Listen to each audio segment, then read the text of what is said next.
వాళ్ళ మన బండి వెనకాల తిరుక్కుంటా తాక్కుంటా ఎమ్మెల్యే దగ్గరకు పోతే నువ్వు పోయి మాట్లాడుకోరా, నేను ఎమ్మెల్యేకి దగ్గర కానీ నన్ను చూస్తే ఏమైనా అనుకుంటాడు అనుకుంటే వీడు పిసముండ కొడుకు ఆ బెడ్రూమ్ వెనకాల పోయి దాచుకుంటాడు. గిన్ని అవినీతి జరుగుతూ ఉంది. ఒక సామాన్యుడు కడుపు రగిలి ఏదైనా క్వశ్చనింగ్ చేస్తే వాడు జైలు పాలే. అందుకే కదా నాకెందుకు ఇవన్నీ సోది అనుకొని ఒక సామాన్యుడు వెనక అడుగు వేయడం ఇందువల్లనే. మీరు ఓట్లు వేయకుండా పర్లేదురా నాయన, కానీ రాష్ట్రాన్ని ఆగం చేయొద్దయ్యా. ప్రజలకు చెప్తున్నాను, ఓట్లు వేయకుండా పర్లేదు కానీ రాష్ట్రాన్ని ఒక చేతులు పెట్టి ఆగం చేయకండి.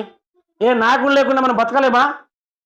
నాయకుడే చేంజ్ చేస్తాడు, ఏమైనా చేసేది ఉందా? రాష్ట్రాన్ని ఆగం చేసుడు తప్ప.